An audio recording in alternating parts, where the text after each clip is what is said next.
información está resguardada. Sabemos que esta plataforma de pronto ha tenido algunas dificultades de seguridad, por lo que es importante que sepan que en ningún momento se les va a solicitar de nuestra parte que compartan datos personales como teléfonos, contraseñas, etcétera. Únicamente, como siempre, al final de la sesión les compartiremos una liga donde sí se les va a pedir nombre, correo y profesión para la elaboración de su constancia de asistencia. Por favor, cualquier duda la pueden comentar en el chat y nuestro equipo estará muy atento a responder cualquier duda o comentario que tengan. Dicho esto, pues les reiteramos la más cordial bienvenida y el gusto porque nos acompañen el día de hoy y pues vamos a proceder a nuestra agenda. Como ustedes saben, el día de hoy vamos a tratar un caso, vamos a compartirles el caso de un joven que consume tabaco. Por la relevancia del tema y en conjunto con la pandemia de COVID-19 que estamos viviendo actualmente, vamos a darnos un momento en primer lugar antes de pasar al caso para que el doctor José Luis Vázquez de la CICAT nos comparta información importante sobre el consumo de tabaco y esta interacción con el COVID-19. Es información muy importante que nos va a introducir precisamente al tema del caso que vamos a tratar el día de hoy y posteriormente vamos a escuchar a la psicóloga Diana Bustamante con la exposición del caso. Entonces, sin más, le agradezco infinitamente al doctor José Luis que esté el día de hoy con nosotros compartiendo esta información tan importante y pues le doy la palabra para que nos comparta esto y posteriormente pasamos con nuestra colega Diana Bustamante a la presentación del caso. Muchas gracias a todos nuevamente por su asistencia. José Luis, adelante. Muchas gracias, Violeta. Muy buenos días, tardes, dependiendo de dónde o noches, dependiendo de dónde nos estén acompañando todos. De verdad es un gusto, un placer poder conversar con ustedes nuevamente, como ya lo venimos haciendo, a nombre de la Unidad de Reducción de la Demanda en la Comisión Interamericana para el Control del Abuso de Drogas, particularmente de Jimena Kalapsky, la jefa. Les mandamos un cordial saludo junto con los mejores deseos de que ustedes y sus familias estén muy bien en estos tiempos, cuidándose al máximo, cuidando a los demás y ayudando a que todo esté mejor. Y qué mejor manera de continuar aprendiendo, continuar desarrollándose profesional y personalmente.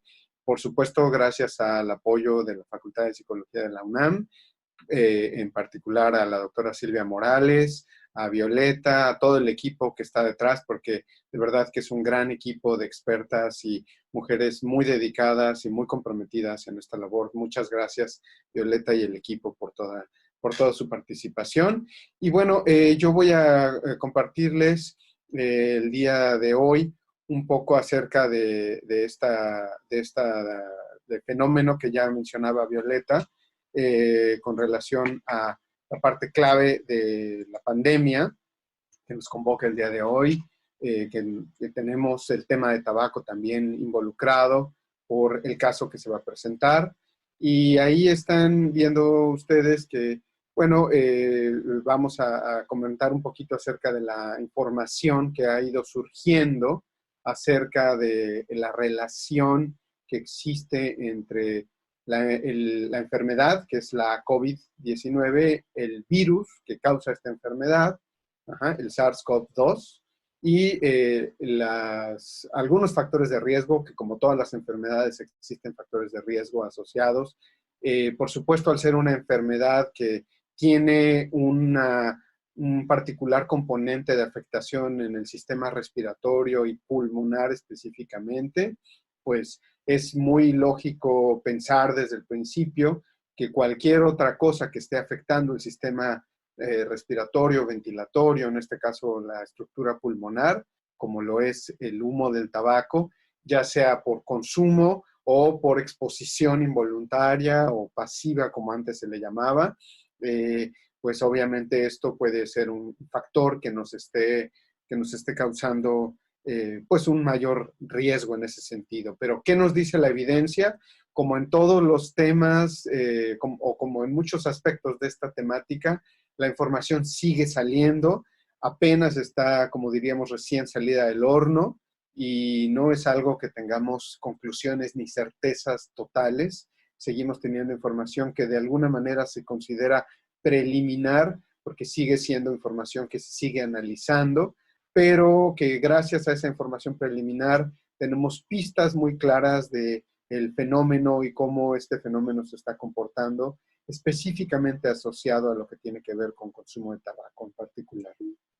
Así que por ahí yo les comento que están viendo ustedes en la pantalla que existe evidencia ya publicada de alguna manera, un metaanálisis que utilizó 11 publicaciones en distintos idiomas. Obviamente esto al ser un fenómeno que tiene que ver con, bueno, a nivel mundial, no podemos dar la restricción de un solo idioma o tenemos que estar abiertos a que haya muchos idiomas, que la gente está publicando en muchos idiomas. Y afortunadamente el mundo globalizado actual nos permite hacer esta parte de análisis multilingüe, y este metaanálisis que les estoy mostrando en la pantalla es sobre 11 publicaciones que han estado generándose difundiéndose, mejor dicho, desde diciembre hasta marzo, diciembre del año pasado hasta marzo de este año. El foco en particular es la enfermedad pulmonar obstructiva crónica, lo que mucha gente coloquialmente llama enfisema pulmonar, y que sabemos que se presenta en personas que consumen tabaco y en otras exposiciones pulmonares, no solamente por el tabaco, pero la gran mayoría de los casos tiene que ver con el consumo o la exposición al humo de tabaco. Y incluso también las personas que no tienen esta enfermedad consecuencia, la EPOC, pero que también fuman.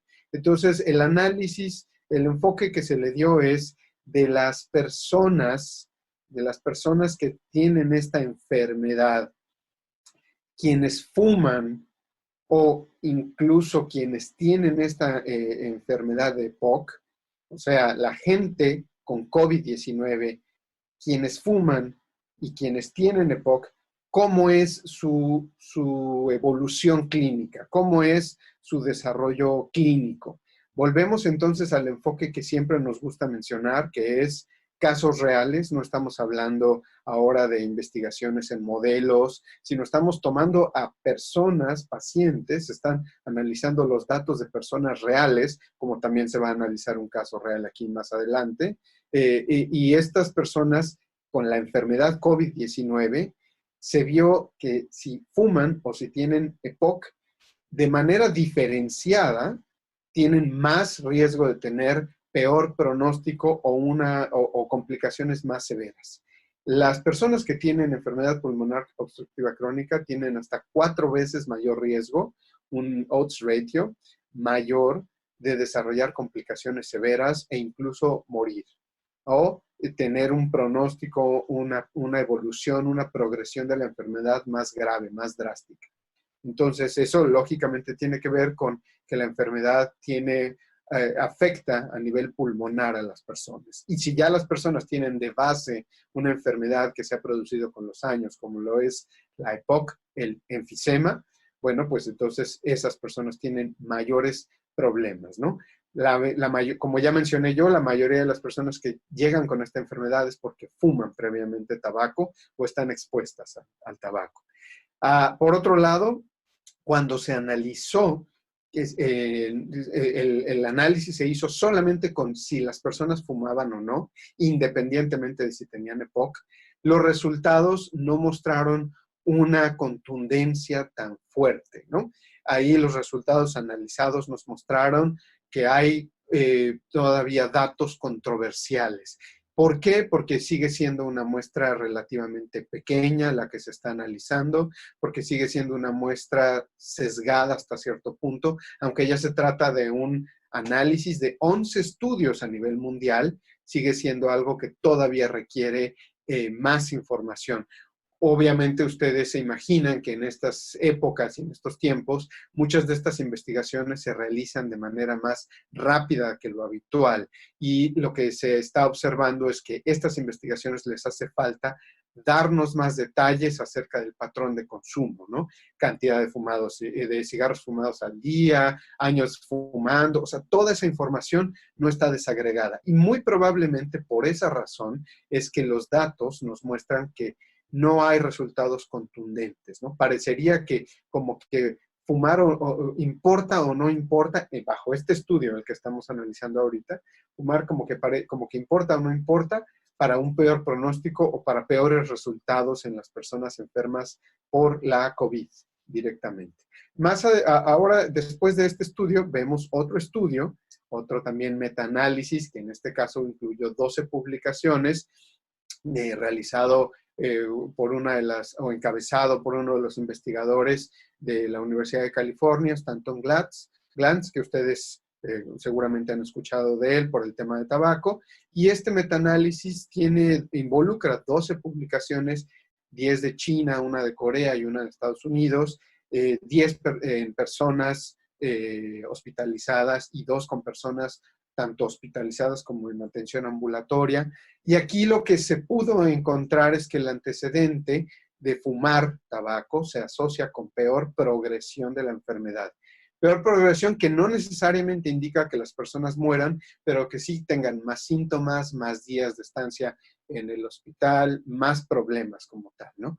Y por otro lado, luego la información que también nos arroja este estudio es que la historia de consumo de tabaco lamentablemente no se está recabando como una parte clave del manejo clínico de las personas enfermas por COVID-19 y se debería de tener toda esta información, pero además si encontramos que una persona tiene este antecedente de fumar, pues en ese caso ofrecer obviamente como parte del manejo integral, más allá de, por supuesto, todas las medidas que se requieren para que la persona conserve su vida y la funcionalidad y todo lo que necesitamos atender. Por supuesto que también debemos pensar en el futuro, que un elemento importante del tratamiento y del seguimiento a largo plazo de esta persona, sobre todo cuando ya se va a su casa a recuperación, es ayudarle a suspender el consumo de tabaco o no olvidarnos también de ayudarle a que no se exponga al humo de tabaco, porque a lo mejor esa persona no es que fume directamente, sino que vive en un ambiente donde hay presencia importante de humo de tabaco. Entonces, el hecho de que estemos considerando fumar, por favor recuerden que no es solamente para la persona, sino también para las personas que están a su alrededor. Por esta razón, bueno, la OPS y la OMS tienen este material que ustedes ven en el lado derecho de la diapositiva con fondo azul, donde hablan de que, bueno, además de por sí mismo el hecho de llenar tus pulmones o los pulmones de alguien más con humo puede ser dañino para las personas, pues ustedes saben que es muy común que las personas que fuman compartan cigarrillos o pipas o los dispositivos con los que las personas fuman el tabaco, las jucas, narguiles, como sea que ustedes le llamen, pipas de agua, o los mismos cigarrillos los comparten las personas que fuman entre unas y otras. Y esto, por supuesto, puede ser una vía por la cual las personas se pueden infectar directamente del virus que produce la COVID-19 de manera indirecta, por supuesto, ¿no? Debería ser una de las cosas que se recomienden no compartir, por supuesto, y lo ideal, pues no fumar, no consumir tabaco en ese caso. Y por otro lado, el Plan Nacional sobre Drogas en España, del lado izquierdo de la diapositiva con fondo blanco, tiene este otro material que dice coronavirus y tabaco, que está basado en un estudio que publicó Konstantin Bardavas en Grecia, y este también es como un metaanálisis, pero está publicado en la Revista Internacional sobre Control de Tabaco como un comentario editorial, y ahí ellos también mencionan algo muy parecido a lo que ya dijimos de los otros 2 estudios. En conclusión, a final de cuentas, fumar tabaco o exponerse al humo de tabaco es un factor de riesgo modificable, quizás uno de los que más fácilmente se podrían modificar y que se debería recomendar a las personas ya sea no fumar, suspender o evitar la exposición del humo de tabaco en la medida de lo posible. Sabemos que todo eso tiene matices, que no es que se pueda decir simplemente a todos dejen de fumar y ya, porque obviamente mucha gente va a necesitar ayuda para lograr esto. No es fácil. Ustedes conocen los casos que las personas, por ejemplo, incluso con cáncer en muchas áreas del cuerpo, continúan fumando. Y ahí es a donde, bueno, tenemos que entrar a los detalles y a los, sí, a los elementos más detallados o más minuciosos de cómo ayudar a las personas. Por eso la importancia de esta sesión clínica y que el día de hoy nos presenten este caso real que fue atendido en la clínica de atención, en una de las clínicas de la Facultad de Psicología de la UNAM en México, y que, bueno, también nos van a comentar acerca de las distintas resultados o posibilidades que se tienen de que se logra que las personas suspendan o no, o a veces las recaídas que se presentan. Muchos de ustedes que trabajan con personas o atienden a personas que consumen tabaco saben que estas son muchas posibilidades, así que constantemente tenemos que estar ofreciendo ayuda, herramientas para que las personas enfrenten el estrés, la ansiedad, eviten las recaídas, todo este tipo de circunstancias. Así que muchas gracias nuevamente a todos por su atención. Al final de que se termine de presentar el caso clínico, podemos también entrar en algunos detalles sobre preguntas y respuestas de esta información, y yo le cedo la palabra directamente de nuevo a las expertas de la UNAM para que hagan la presentación del caso. Muchísimas gracias, José Luis, por esta información. Creo que es información muy valiosa y sobre todo muy pertinente a la situación que estamos viviendo y que nos va a servir mucho a todos nosotros como profesionales de la salud para orientar la atención que damos en particular en este momento en temas de consumo de tabaco. Vamos a escuchar entonces a continuación el caso de nuestra colega, la psicóloga Diana Bustamante. Ella es actualmente residente de la maestría en adicciones de la Facultad de Psicología de la UNAM. Como ya lo mencionaba el doctor José Luis Vázquez, algo importante de estas sesiones clínicas que estamos teniendo es que les estamos compartiendo casos reales implementados en los centros de atención de nuestra facultad, de nuestra universidad. Entonces, pues al ser casos reales y como todos los casos en nuestra práctica clínica, pues por supuesto que están susceptibles a cualquier retroalimentación, cualquier opinión que ustedes también como profesionales de la salud pudieran compartir. La idea de estas sesiones precisamente es compartir la experiencia entre colegas a partir de la presentación de casos que están muy estructurados en su implementación porque están siguiendo los lineamientos de las intervenciones breves en adicciones, pero que no por eso van a ser rígidos y no puedan presentar pues oportunidades de mejora. A lo mejor ustedes tienen alguna opinión de cosas que hubieran hecho diferente en la implementación del caso, entonces nos interesa mucho escucharlos y compartir con ustedes como colegas pues todas estas aportaciones que podemos dar entre todos a la mejora de nuestra práctica profesional. Entonces yo le agradezco mucho a la psicóloga Diana Bustamante por haber aceptado participar y compartirnos su trabajo, y sin más le doy la palabra para que al finalizar la presentación podamos abrir el espacio para preguntas, comentarios de la presentación y de la información también que nos compartió el doctor José Luis hace un momento. Así que te damos la palabra, Diana. Muchas gracias. Adelante. Muchas gracias, doctora Violeta. Muy buenos días a todos y bueno, voy a empezar con la presentación de este caso de tabaco.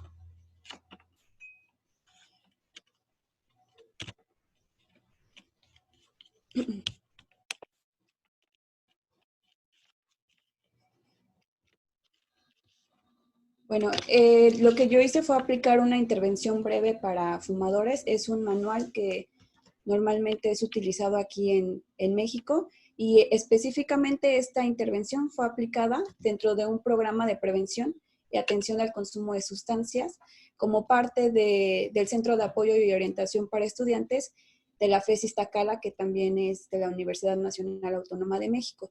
Y esto fue en colaboración con la doctora Jennifer Lira.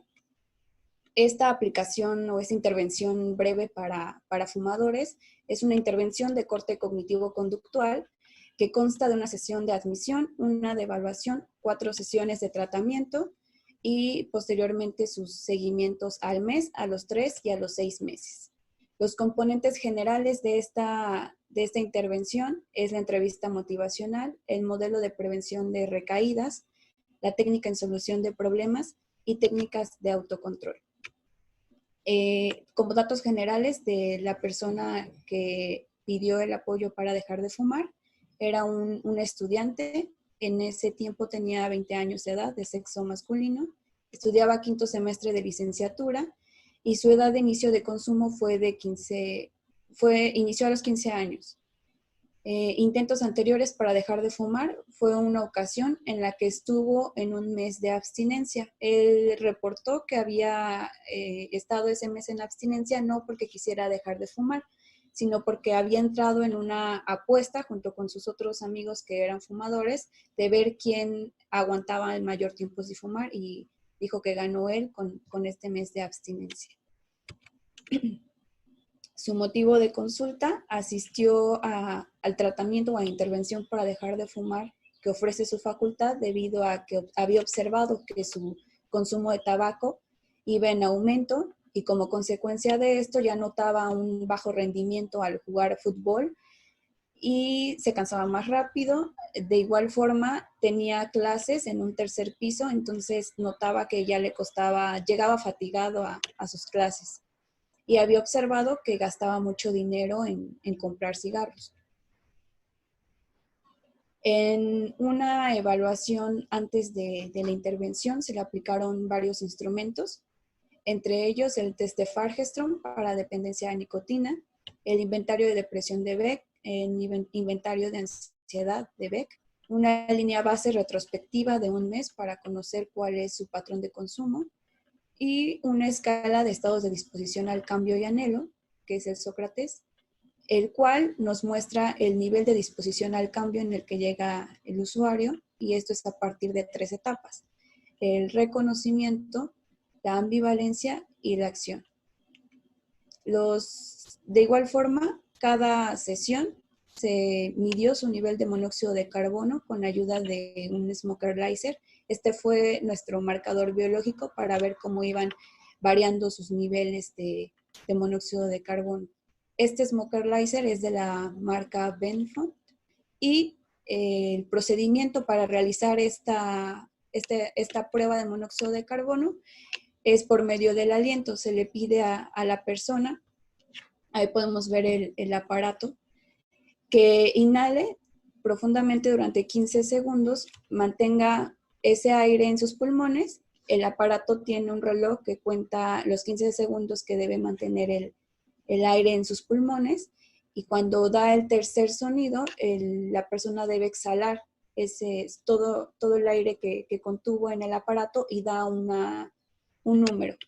Se retroalimenta ese número con la imagen que tenemos al lado, que es la escala que nos ofrece el marcador. Es una escala semáforo en donde un nivel verde es un nivel leve, un color ámbar es un nivel moderado y un color rojo es un color es un nivel más grave.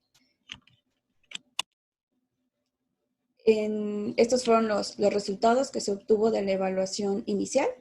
En cuanto al test de Fahrgestrom, que es el nivel de dependencia, fue 3, quiere decir que es un nivel de dependencia baja. El inventario de depresión de Beck fue leve, de ansiedad fue moderada. En cuanto a la disposición al cambio, en reconocimiento, punto bajo, en ambivalencia medio y en acción bajo. El chico llevaba 5 años de consumo de tabaco, como lo mencioné, nada más una vez dejó de fumar por la apuesta que hizo con sus amigos. En cuanto a la línea base retrospectiva de un mes para conocer un poco su patrón de consumo, en ese mes consumió un total de 197 cigarros. Si consideramos que una cajetilla tiene 20 cigarros, fueron 6.5 cajetillas. Su consumo diario promedio fue de 7 cigarros diarios.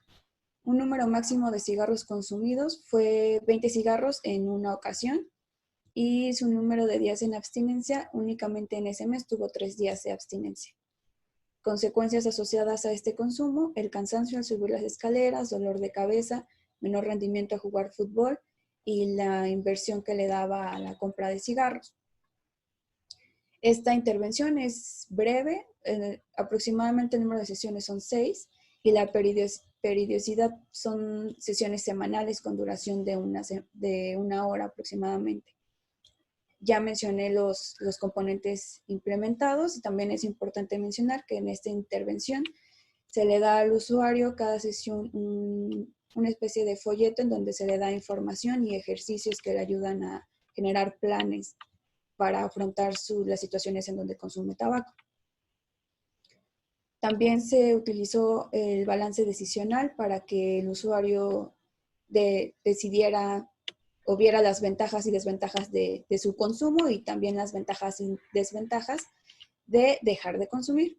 En cuanto a ventajas del consumo, el chico escribió controlar el estrés, socializar, matar en tiempo. En cuanto a desventajas del consumo, pues era el daño general que le podía o que ya le estaba provocando a su salud, el olor feo que tenía en su ropa después de fumar, el gastar dinero en cigarros. Y en cuanto a desventajas de dejar de fumar, pues él veía como un principal problema la dificultad para socializar con sus amigos, ya que la mayoría fumaba. Y ventajas de dejar de fumar, pues la mejora de su salud en general y tener más dinero. En cuanto a las metas de intervención que se propuso el usuario, en cuanto a meta de consumo, fue una abstinencia por reducción gradual, la cual consistió en una disminución en el número de cigarros cada semana hasta llegar a la abstinencia. En este caso, debido a que su patrón de consumo diario era de 7, el usuario fue disminuyendo o se planteó disminuir 2 cigarros cada semana hasta llegar a la abstinencia. En cuanto a otras metas de tratamiento, se propuso una mejora de condición física al jugar fútbol y ahorrar dinero que invertía en los cigarros para comprar libros. Las estrategias para iniciar su reducción de tabaco fueron estas que se ven en las diapositivas. Cada sesión que el usuario se planteaba una nueva meta de reducción de tabaco, se le preguntaba qué era lo que iba a hacer para cumplir esa meta.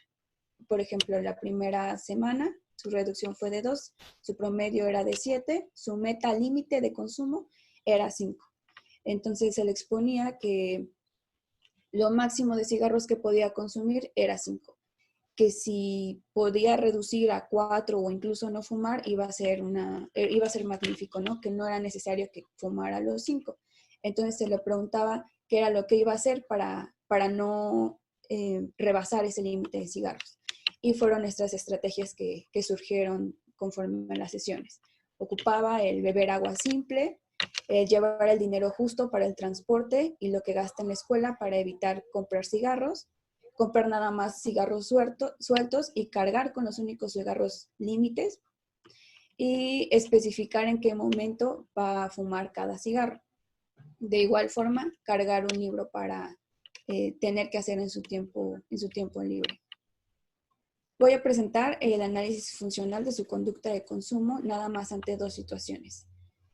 En una, como precipitadores externos, estaba el estar en una fiesta, en un bar o en la casa de algún amigo, estar con amigos que fuman y combinar el consumo de alcohol con el tabaco. Como precipitadores internos, pues él pensaba que el alcohol sabe mejor con un cigarro. En estas situaciones se llegaba a fumar de 5 a 10 cigarros. Consecuencias inmediatas: se sentía más integrado a la plática, le gustaba el sabor del alcohol combinado con el tabaco y él decía que las charlas eran más interesantes con sus amigos. A mediano y largo plazo, el mal sabor de boca, notaba que aumentaba la cantidad de tabaco y el olor feo que se quedaba en su ropa, de igual forma un dolor de cabeza al siguiente día.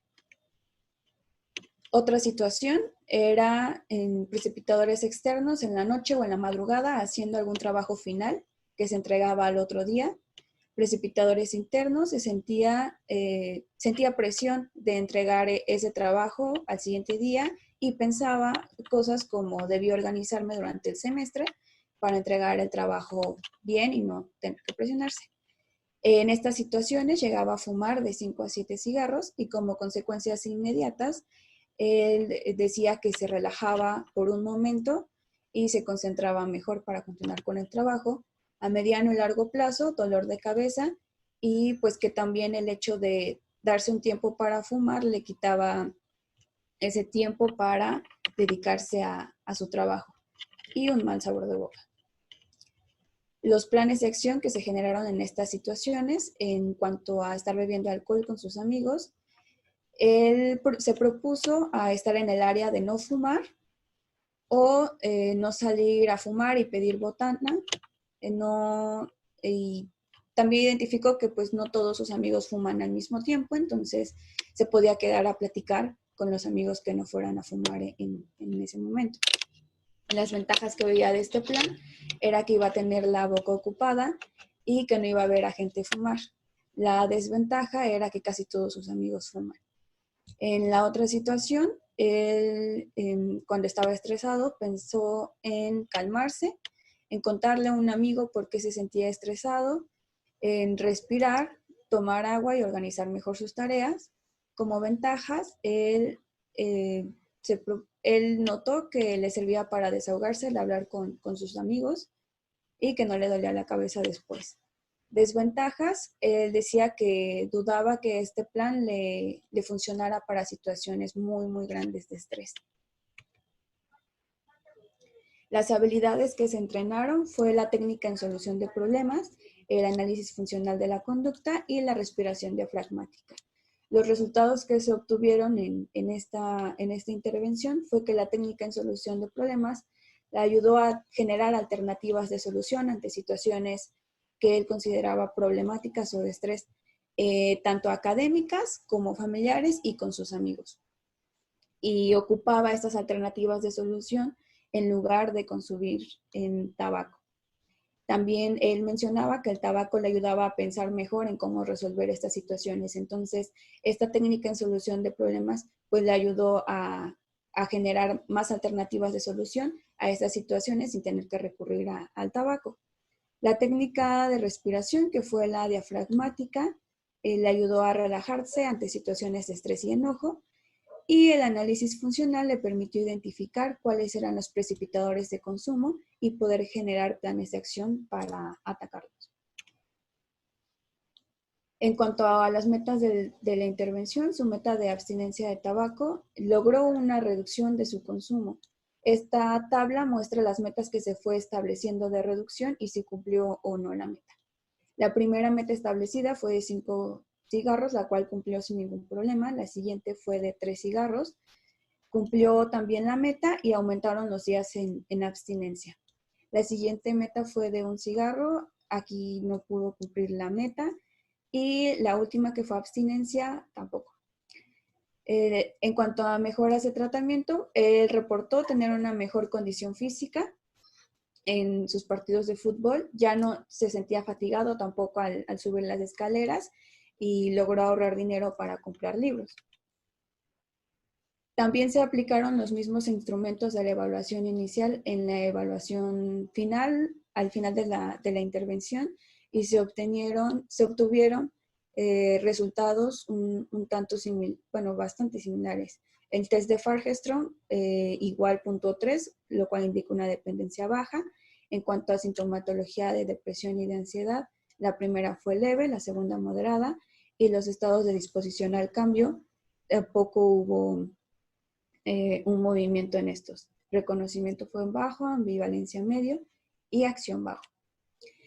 Esta gráfica muestra cuál fue su consumo de tabaco y cómo cambió de la línea base retrospectiva, que es lo primero que se muestra. Se ve cómo hubo picos de consumo hasta de 20, de 15 cigarros, e iba variando y el promedio se encuentra entre 7 y 8 cigarros. La siguiente parte de de la figura nos muestra cuál fue su consumo de tabaco durante la intervención. Entonces vemos que también hubieron algunos picos, pero ya no elevó tanto como a más de 10 y hubieron mayores días en abstinencia. Se hicieron seguimientos al mes, a los 3 y a los 6 meses. En los seguimientos es donde vemos un mayor cambio en cuanto a los resultados de los instrumentos. Se aplicaron los mismos que al inicio y al final del tratamiento. En cuanto a el test de Fagerström que nos da el dependencia, se dejó de compartir. Sí, Diana, si la puedes volver a compartir, creo que intentaste hacer alguna anotación y como no está permitido, quizá te sacó de la pantalla. Dice que el anfitrión inhabilitó la función de compartir las pantallas de los participantes. A ver, danos un segundito. ¿Lo puedes intentar nuevamente, por favor? No, no me deja todavía. No te preocupes, acá la tenemos.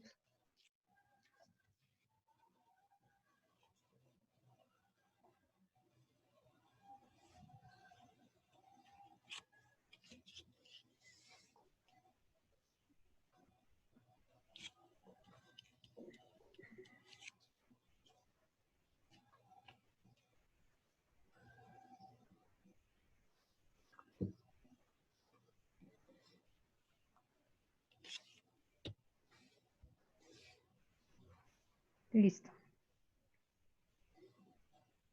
Ay. ¿Y ya estabas esta o la siguiente? La anterior. Perfecto. Gracias. Bueno, Sí, mencionaba adelante. que... Gracias. En los seguimientos es en donde se ve un mayor cambio. En cuanto al test de Fagerström, que indica la dependencia de la nicotina, en el primer seguimiento obtuvo una puntuación de 2. En el seguimiento a los 3 meses tuvo una puntuación de 1 y a los 6 meses una puntuación de 1. Todos estos niveles son de dependencia baja. En cuanto al promedio de consumo de tabaco, en el primer seguimiento o el seguimiento al mes fue de 4 cigarros, en el segundo seguimiento, que fue a los 3 meses, fue de 5, y ya en el último seguimiento a los 6 meses fue de 2 cigarros. En cuanto a los niveles de depresión, también hubo una disminución de una puntuación de 13, luego de 10, posteriormente de 5. Igual pasa lo mismo con el inventario de ansiedad de Beck, en donde al inicio fue en el primer seguimiento una puntuación de 12, a los 3 meses aumentó a 18 y finalmente en el seguimiento a los 6 meses fue una puntuación de 7. Las escalas o los niveles de disposición al cambio también hubo movimiento. En reconocimiento estuvo al final a los 6 meses en bajo, en ambivalencia medio y en acción medio. Es importante mencionar que en los seguimientos se hace una entrevista de seguimiento en donde se le pregunta cómo es que ha estado cambiando su patrón de consumo de tabaco, si ha fumado o no, si ha seguido sus planes de acción, cuáles le han funcionado, cuáles no. Se hace una evaluación y se proponen nuevos planes de acción. La siguiente, por favor.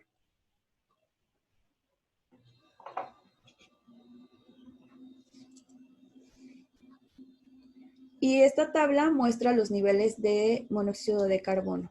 Son las mediciones desde admisión hasta el último seguimiento. El color verde, que tiene algunas sesiones, puntuó el usuario en niveles menores a 7, lo que indica un nivel leve, y los colores amarillos o ámbar son niveles moderados. Entonces igual se puede ver algunos cambios, los más bajos, ya casi en los seguimientos, en donde tuvo en el seguimiento 1 una puntuación de 3, seguimiento 2, 5, y en el último seguimiento a los 6 meses una puntuación de 3 también. La siguiente, por favor.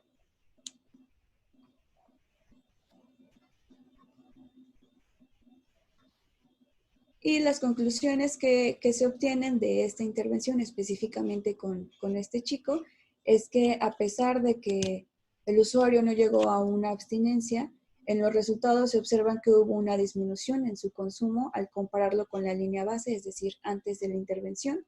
Aumentaron los días en abstinencia, desarrolló nuevas habilidades y aprendió técnicas que le ayudaron a afrontar sus principales situaciones de consumo. Durante los seguimientos se pudo observar una mejoría en las metas del usuario. Sin embargo, es evidente que algunos síntomas como la ansiedad que están asociados al consumo de tabaco dificulta en algunas ocasiones que los usuarios logren llegar a su meta de abstinencia, así como la presencia de situaciones inesperadas que hacen que los usuarios vuelvan a consumir. En el caso de este chico que era estudiante, estas situaciones inesperadas se dio en uno de los seguimientos, fue en el tercer seguimiento, cuando se juntó con su final de semestre y fue una situación de mucho estrés en la que tuvo algún problema con una profesora. Entonces, ahí identificamos que, bueno, él en el seguimiento posterior explicó que no, los planes de acción que tenía en ese momento ni siquiera pensó en utilizarlos porque era tanto el estrés y el enojo y la frustración que tenía en esa situación que no supo cómo actuar y por eso recurrió a consumir cigarros. Sin embargo, después de esa situación, logró generar nuevos planes de acción y continuar con esa reducción y no volver al consumo con el que llegó de hasta 20 cigarros. Y eso sería todo. Muchas gracias.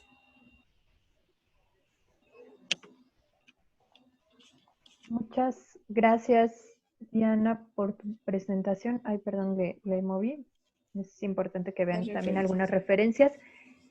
Muchas gracias por tu presentación, Diana. Vamos a pasar a nuestra sesión de preguntas, de comentarios. Creo que este caso es muy importante y muy relevante porque precisamente nos plantea una situación que muchos de nosotros hemos vivido en la intervención con los usuarios, que es ¿qué podemos rescatar y qué decisiones podemos tomar a partir del logro de las metas que el usuario se propone y cómo decidir también el egreso de una intervención y si es viable decidir este egreso a pesar de que la meta final quizá no se alcanzó en ese momento, qué tipo de decisiones se pueden tomar al respecto, etcétera, ¿no? Entonces, nos gustaría escuchar sus comentarios, sus opiniones. Por aquí tenemos una. Voy a leer algunas de las preguntas del chat, pero los invitamos también a participar de viva voz. Si alguno de ustedes quiere hacer un comentario, lo escuchamos. Pueden levantar la mano en la sección de participantes y les damos la palabra. Vamos a leer entonces algunas del chat y si quieren participar, por favor, levantando la mano y alternamos entre el chat y las voces que quieran participar. Muchos comentarios, Diana, sobre que el abordaje ha sido muy claro, felicitaciones sobre el abordaje del caso. Gracias. Por acá nos pregunta Zen, ¿cómo medir el riesgo de recaída toda vez que el paciente aún con un cigarro continúa fumando? Es decir, si entiendo bien, Zen, cómo abordar precisamente estas situaciones de riesgo que el usuario presenta en las recaídas, que sobre todo considero, Diana, detectaste en los seguimientos. ¿Cómo se abordaron? Sí, como mencioné, en cada seguimiento se le preguntaba al usuario. Voy a iniciar un poco la respuesta a esta pregunta con cómo es que se dan los planes para la reducción de consumo de tabaco. La idea es que en esta reducción de nicotina, el usuario vaya seleccionando vaya dejando las situaciones que le son más fáciles para al final atacar como las más difíciles. En este caso, este usuario, pues las más difíciles eran situaciones de estrés, que fue justamente por las que aumentó su consumo de tabaco cuando ya lo había disminuido de manera considerable. Entonces, lo que se le pregunta es, ¿cuáles son los obstáculos que crees que se te podrían presentar? ¿No? Entonces, él mencionaba situaciones como dejar los trabajos para el final, porque cuando dejaba los trabajos para el final, ya cuando estaba a punto de entregarlos, pues aumentaban sus niveles de estrés y de ansiedad porque se le juntaba todo. Entonces, ocupaba alguna de las técnicas como solución en problemas para hacer una lista de cuáles eran las tareas próximas o las más importantes o las más fáciles e irlas haciendo durante el semestre como en forma de administración para que no tuviera esa situación. Entonces, en algunas ocasiones iba a ser un tanto difícil imaginar cuáles podrían ser nuestros obstáculos, pero con las técnicas que se le van enseñando al usuario, él podría más o menos evitar que sucedan estas situaciones inesperadas. Muy bien, muchas gracias, Diana. También para este abordaje de prevención de recaídas es muy importante la planeación de los seguimientos. Precisamente en los seguimientos ustedes pueden ir identificando las situaciones que se les va presentando a la persona que están atendiendo, identificando estas situaciones de riesgo y hacer abordajes que a lo mejor no se hicieron en un principio dentro de la intervención, pero que ahora son necesarios a partir de la identificación de situaciones de riesgo muy particulares, ¿sí? También, si me permite agregar algo, sí, doctora, Diana, por favor. también en estas situaciones de caídas o recaídas es importante hablar con el usuario y motivarlo. Es decir, hay usuarios que llegan destrozados porque dicen, pues volví a fumar la misma cantidad o cantidades similares cuando ya estaba nada más fumando uno. Entonces es importante explicarle que pues se pueden presentar estas situaciones inesperadas, pero que lo que hay que tomar de estas situaciones es como aprendizaje, ¿no? Ajustar planes de acción, ver cuáles fueron las variables que no teníamos tal vez contempladas y que en cualquier momento puede llegar a la meta que tenía establecida, con el fin de que pues no recaiga su ánimo, su motivación y vuelva al mismo patrón de consumo, cosa que, por ejemplo, vemos que no pasó en este caso. Sí, a pesar de que no hubieron tantos cambios y que luego hubo una ocasión en donde hubo un consumo similar al de antes, él automáticamente hizo el análisis de la conducta, identificó qué era lo que había pasado para poder regresar a los niveles bajos de consumo que ya iba manejando. Muy bien, muchas gracias, Diana. Tenemos una mano levantada, una participación de nuestra colega Joana. Te damos la palabra, Joana. Tienes el micrófono ya abierto. Ya te dimos nosotros el permiso, si lo puedes abrir. Ahí está, Joana. Buenos días. Yo tengo una pregunta. Algunas personas dicen que los vapeadores con los cuales consumen el cigarrillo les ayudan a reducir o a eliminar completamente el consumo. ¿Es eso cierto? Muchas gracias, Joana, por la pregunta. Diana, si quieres hacer algún comentario, yo le pediría también, por supuesto, a nuestro experto José Luis, que nos compartió ahorita información precisamente sobre este consumo, que nos pudiera también dar orientación.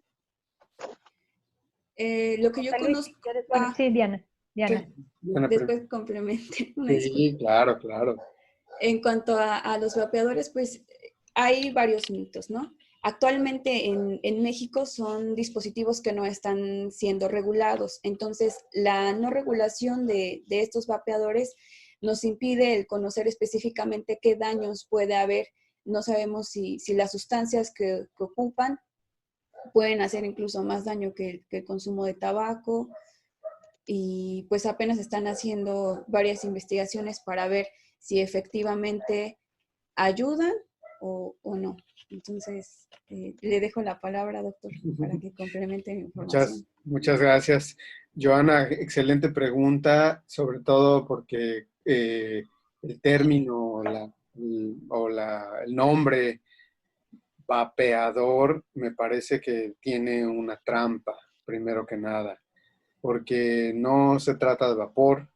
Hemos visto los reportes de la Academia de Ciencias e Ingeniería acá en Estados Unidos, que se hizo un reporte muy extenso, muy largo acerca de todos los problemas y posibles complicaciones que se dan por el uso de estos dispositivos. Y bueno, vapor es agua en estado gaseoso, y lo que una persona recibe cuando utiliza este tipo de dispositivos no es vapor, es una mezcla de muchas cosas que se ven como vapor, y por eso mercadotécnicamente la gente le dice vapeadores a esto, un poco para bajarle la intensidad, disminuir, darle un nombre menos drástico a esto. Pero mi pregunta desde el principio, en cuanto empezaron a salir estos dispositivos, es si es cierto que lo que queremos es que la persona suspenda el consumo, y se supone que para eso está utilizando este tipo de dispositivos, ¿por qué no utilizan un tipo de dispositivo que ya existe, que no tiene que usar pilas, que no explotan los aviones, ¿no? Que ya hay un tipo de dispositivo que es los cartuchos de nicotina, que en su momento en algunos lados le llamaban inhaladores. De hecho, estaban incluidos en el cuadro básico de salud en México de medicamentos, y en varios otros países también estaban disponibles, donde había estos cartuchos que tenían un cartucho plástico con una carga de dosis de nicotina que ayudaban a que las personas imitaran la conducta de tener el cigarro en la mano, fumar. Por supuesto, no producían un humo o algo que sale, porque no es que directamente la persona esté reproduciendo la combustión, pero el efecto farmacológico y conductual se imitaba en este sentido. Entonces, yo no veía más allá, nunca vi si es cierto que fuera porque la gente quiere dejar de fumar, no veíamos la necesidad de hacerlo con un dispositivo nuevo, distinto, que implique gasto, que implique que la persona esté comprando cartuchos, que incluso tiene otros riesgos asociados a los dispositivos. Y además, hoy en día existen tantas versiones de estos dispositivos que lamentablemente de manera genérica llamamos vapeadores. Algunos calientan, otros no, otros se les ponen unos cartuchos de ciertas sustancias. O sea, la información es muchísima. En general, los análisis grandes que se han hecho hasta la fecha sigue siendo un análisis como tal. Dice que a algunas personas les llega a funcionar, pero siempre y cuando se trate de hacerlo, utilizarlo con la supervisión requerida y como parte de un programa que les da otras herramientas, donde no es exclusiva y únicamente que yo solo, si me compro mi dispositivo y sigo las instrucciones, voy a dejar de fumar. Eso no sucede como tal. En realidad le ha sido útil a personas que están en un programa, que tienen una supervisión, y que de alguna manera también pudieron haber utilizado otro tipo de metodología de apoyo o de alternativa para suspender el consumo de tabaco. Lo que sí tenemos en contraparte es grandes análisis de la eficiencia, la efectividad, la eficacia y la seguridad de la terapia de reemplazo, por ejemplo, o de algunos otros fármacos que también son útiles en ese sentido. Ahora, como todo en la atención a la salud, no podemos decir que haya una sola vía o una sola manera de hacer las cosas. Por supuesto que a lo mejor en el futuro hay algún otro dispositivo que puede estar mejor diseñado y bien regulado, y a lo mejor se puede obtener algo con buenos resultados. Pero en este momento la realidad es que esa pregunta no tiene una respuesta simple, pero generalizando, los dispositivos no son útiles como se vende los dispositivos que se supone que te van a ayudar a dejar de fumar por sí solos como tal, ¿no? Muchas gracias, Doc. Muchas gracias, José Luis. Gracias, Joana. Tenemos la mano levantada de Pablo Lastra, pero si nos das un momentito, Pablo, para alternar un poquito con los comentarios del chat. Diana, hay varios comentarios, por ejemplo, de Daniel Aguirre, de de Ana Lidia, de Chalis, que son comentarios comunes con respecto a por qué no se consideró, y si ahora analizando el caso tú lo considerarías, el apoyo de fármacos, el apoyo farmacológico, quizá también utilizar estrategias de reemplazo de nicotina, el apoyo a la derivación a psiquiatría, precisamente porque ha llamado la atención y justo por eso también elegimos este caso para discutir que el usuario concluyó la intervención y todavía continuó con un consumo que, si bien sí fue un consumo menor a como inició, finalmente el consumo permaneció ahí de manera mínima, aunque sea, ¿no? Entonces, varios colegas nos están preguntando, sugiriendo, opinando sobre el apoyo y la intervención de un psiquiatra, de farmacología. No sé qué opinión y qué comentarios nos puedes hacer, Diana. Sí. Bueno, en cuanto a las terapias de reemplazo de nicotina como parches, chicles y etcétera, no se consideraron porque es un estudiante. Entonces normalmente este tipo de productos son un tanto elevados en cuanto a costo. Por eso es que de hecho, normalmente este programa que se da en su facultad, pues es gente que consume tabaco que va de manera voluntaria diciendo que no quiere fumar. Los consumidores de tabaco es un tanto difícil que ellos vayan por su cuenta a decir quiero dejar de fumar. En el caso de este chico, pues tenía cierta motivación para dejar de fumar, entonces su consumo de cigarros era de 7 diarios, no era un tanto elevado si lo comparamos con usuarios que llegan hasta 15 diarios, que son los que normalmente son usuarios de este tipo de terapias de reemplazo de nicotina por las dosis de nicotina que administran estos dispositivos justamente. Y en cuanto a la referencia a psiquiatría o alguna otra institución, creo que sí es algo que se pudo haber considerado, sobre todo por algunos niveles de ansiedad, que si bien no llegaban a severos, pues un reporte de sintomatología moderado sí era algo que tal vez hubiera aportado bastante a esta intervención y a los resultados finales del tratamiento. Muy bien, muchas gracias, Diana. Norma nos comenta, es un comentario, no es pregunta, nos comenta y te lo hago llegar, Diana. Buen trabajo.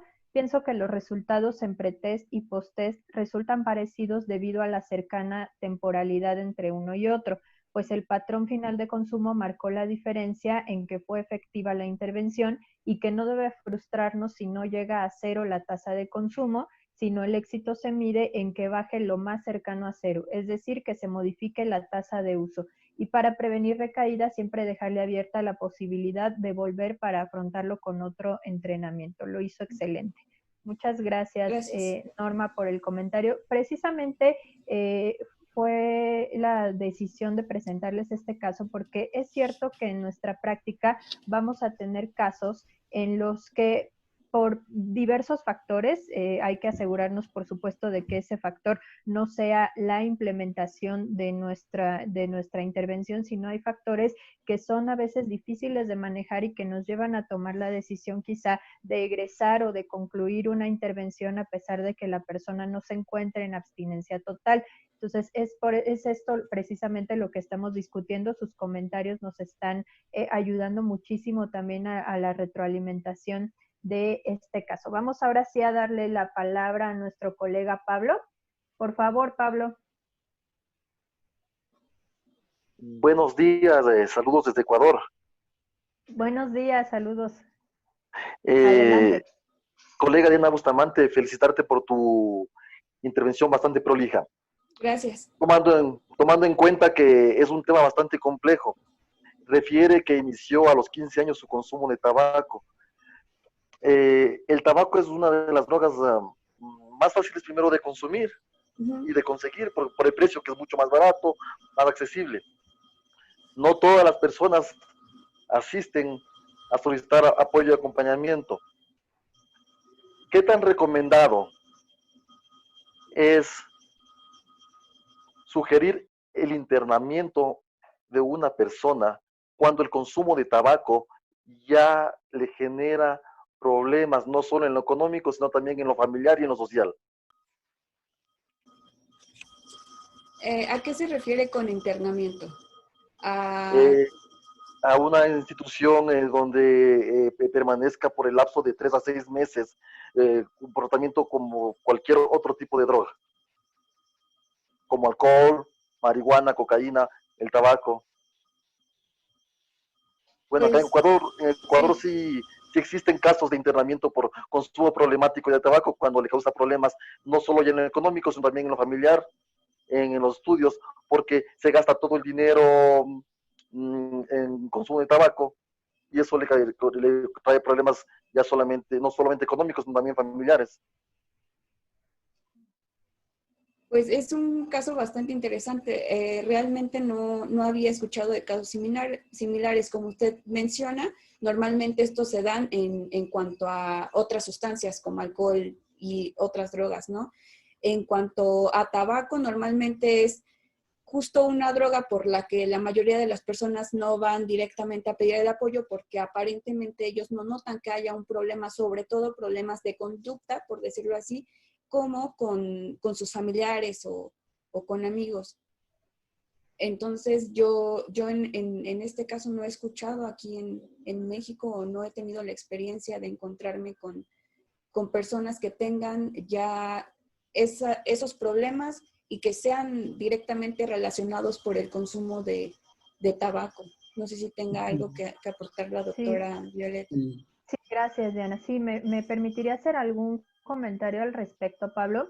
La primera decisión que nosotros tomamos que nosotros como profesionales de la salud tomamos cuando estamos implementando una intervención para consumo, precisamente es el nivel de intervención que la persona requiere, ¿sí? Este nivel de intervención está en función de varios factores. Uno de los principales factores para determinar el nivel de intervención es el nivel de dependencia y el tipo de consecuencias que conlleva este nivel de dependencia y este patrón de consumo. Los tratamientos de consumo en establecimientos residenciales, en internamiento, están dirigidos precisamente a personas que tienen un nivel de dependencia mayor, un nivel de dependencia severo, y que esto representa, como ustedes saben, que la persona no puede controlar su consumo por las propias características de la dependencia, que tiene una dificultad para controlar su consumo, que su consumo se ha vuelto prioridad en las distintas áreas de su vida y que ha perdido sí, cosas importantes por ejemplo, trabajo, por ejemplo, familia y demás, ¿no? Digamos que estos son los casos típicos para los que un nivel de intervención de internamiento, de tratamiento intensivo, sería recomendado.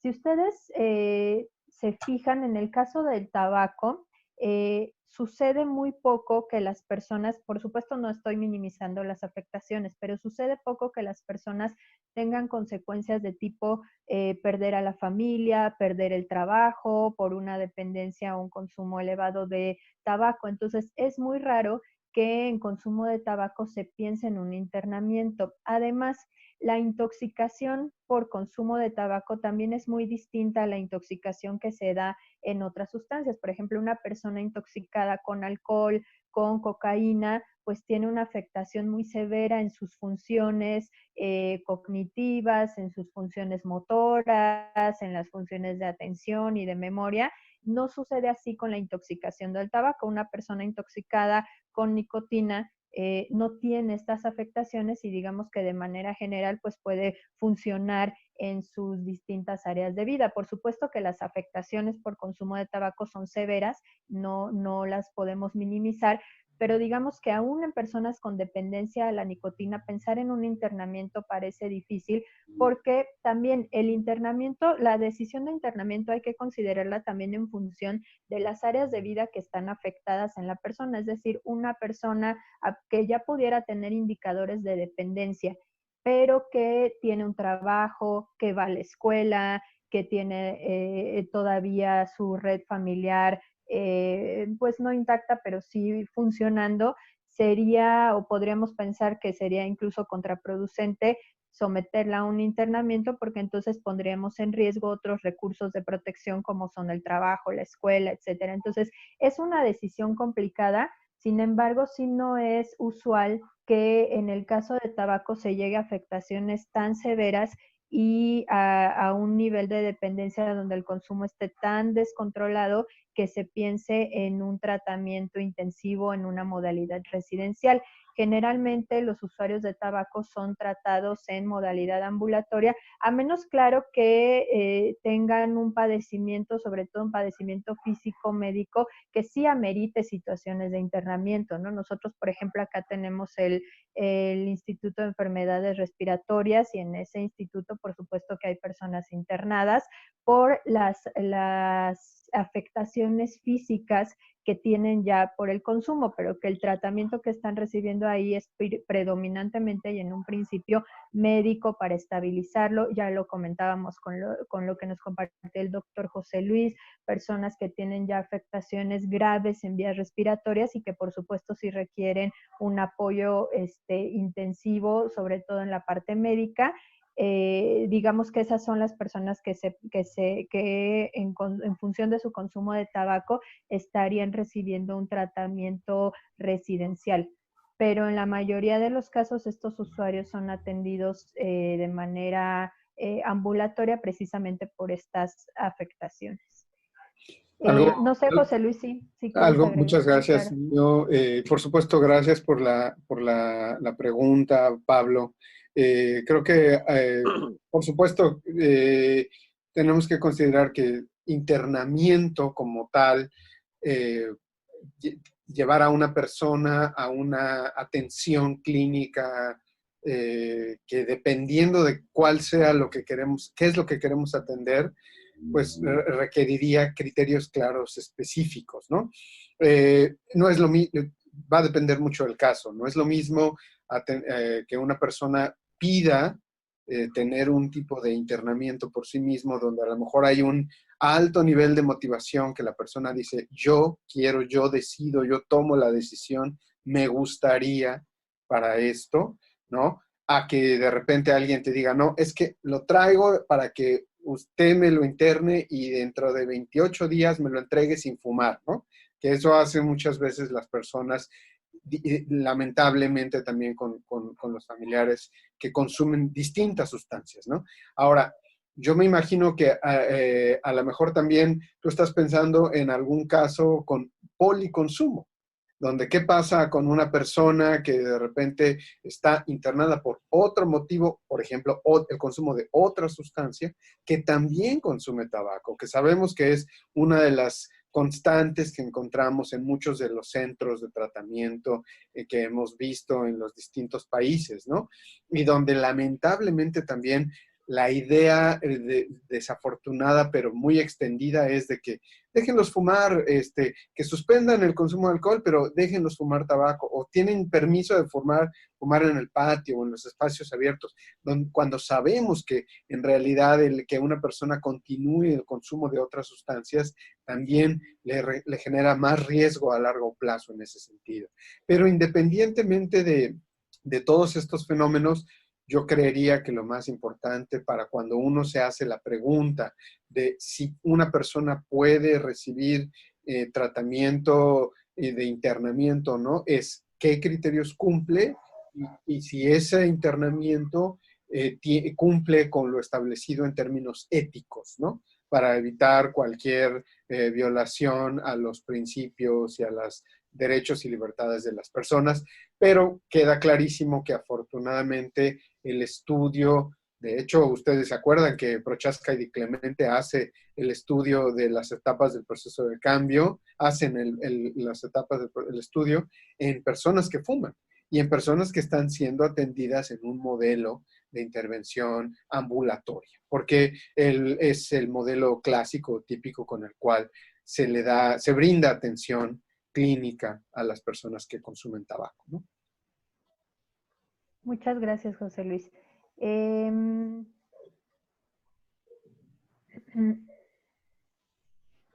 Por acá nos comparte Gracie: me ha dado resultado contar con el apoyo familiar y de los amigos del cliente o compañeros de trabajo. Igualmente la dieta alimentaria da buenos resultados, como comer verduras frescas aderezadas con mucho limón, sin picantes, ingerir mucha agua, no café ni bebidas gaseosas. Bueno, son recomendaciones que nos comparte nuestra colega precisamente para incorporarlas en nuestra intervención.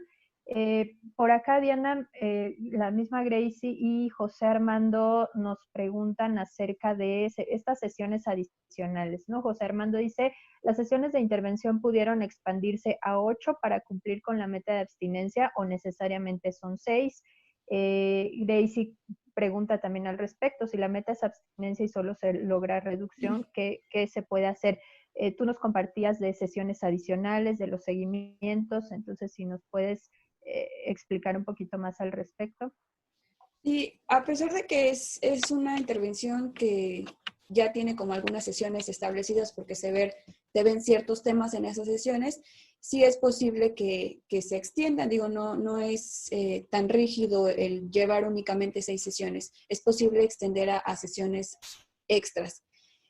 También algo que justo ahorita estaba pensando fue uno de sus comentarios con respecto al tiempo en el que se planteó la reducción. Creo que es una muy buena observación que ustedes han hecho y que pues yo me llevo, ¿no? El extender o el tal vez llevar las sesiones espaciadas de 2 semanas o 1 semana, se puede notar mayormente el cambio o darle más como oportunidad, por decirlo así, sobre todo a estos usuarios que deciden la reducción, el ir disminuyendo de una manera tal vez más gradual el consumo hasta llegar a una abstinencia y que no sea tal vez tan abrupta, por decirlo así.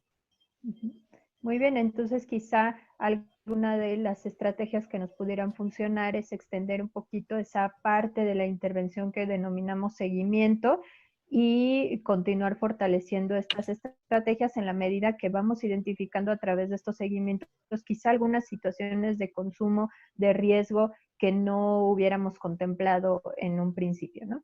Vamos a darle ahora, muchas gracias, la palabra a Laura Cortina. Laura, por favor.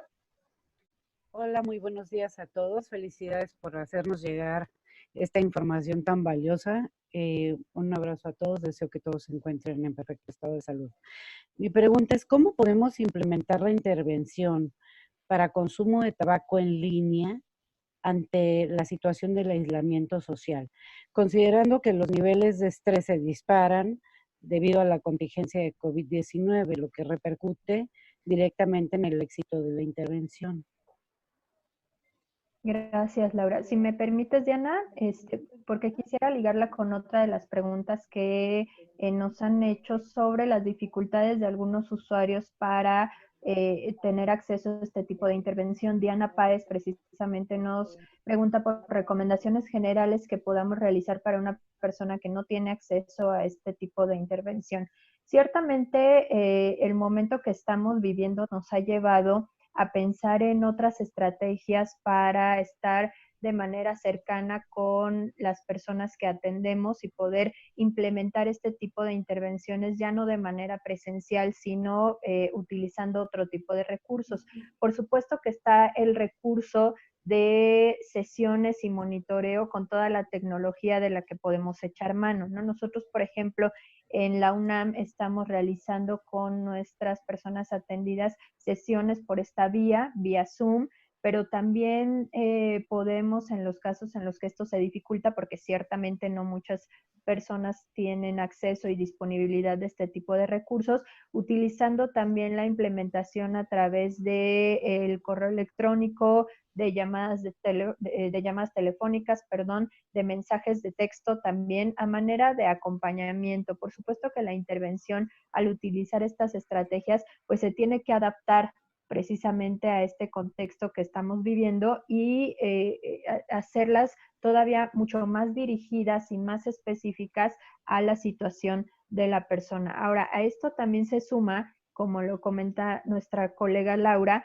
la situación de confinamiento. Entonces, si ustedes tuvieron oportunidad de estar en nuestra sesión pasada de COVID-19 precisamente, una de las cosas que se mencionaba ahí es la necesidad también de atender ahora todas estas circunstancias de ansiedad, de frustración, de miedo, de angustia que estamos viviendo todos por el confinamiento y por supuesto el miedo y la ansiedad que puede generar el riesgo de contagio o que ya tengamos algún familiar, algún ser querido en esta situación. Entonces, una de las recomendaciones, por supuesto, es acompañar y vigilar el consumo de sustancias, pero sí haciendo mucho énfasis en el autocuidado y en los planes de acción que se tienen que aterrizar en estas circunstancias específicas. Es decir, esos planes de acción que ustedes trabajan durante la intervención para que el usuario identifique sus situaciones de riesgo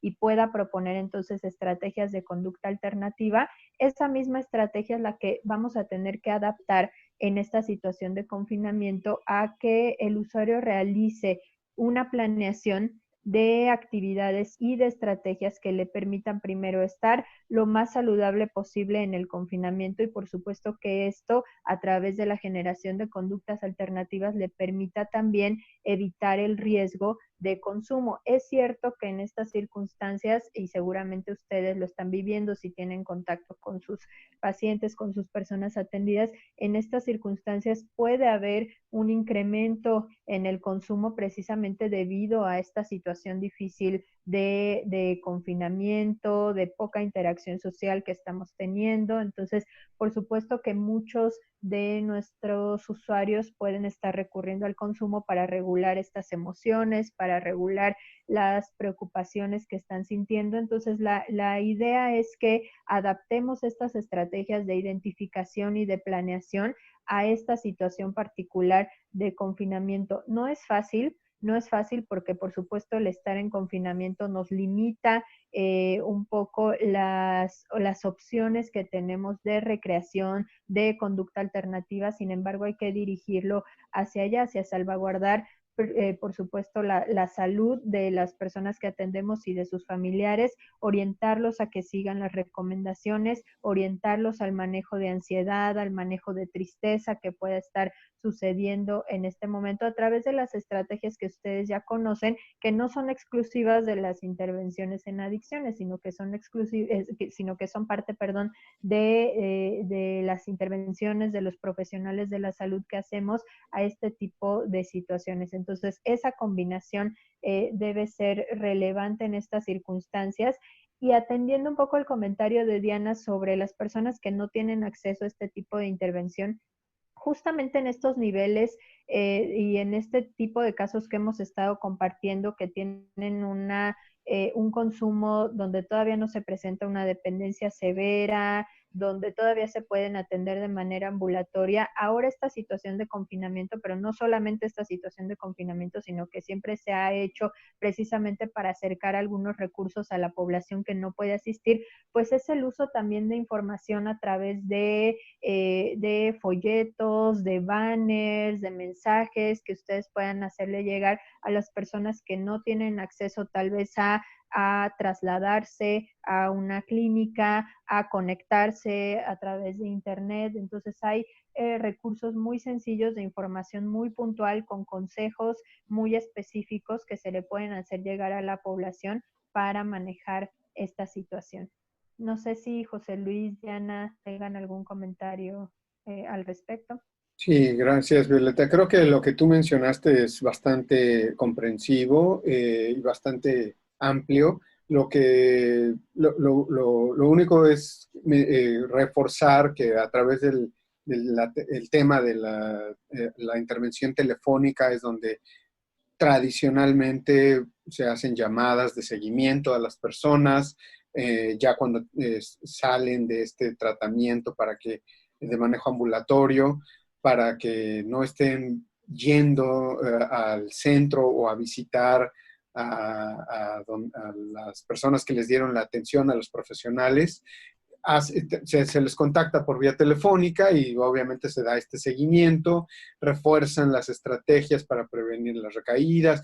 Ese mismo proceso por la atención telefónica, que además la OMS y la OPS tienen varios manuales que pueden encontrar en nuestra red de tabaco en ISOP, tienen algunos manuales de cómo ayudar a las personas a suspender el consumo de tabaco, cómo gestionar una de estas líneas de atención telefónica en los países, que es parte de las recomendaciones que la OMS hace como medidas de control a la epidemia de tabaco a nivel mundial.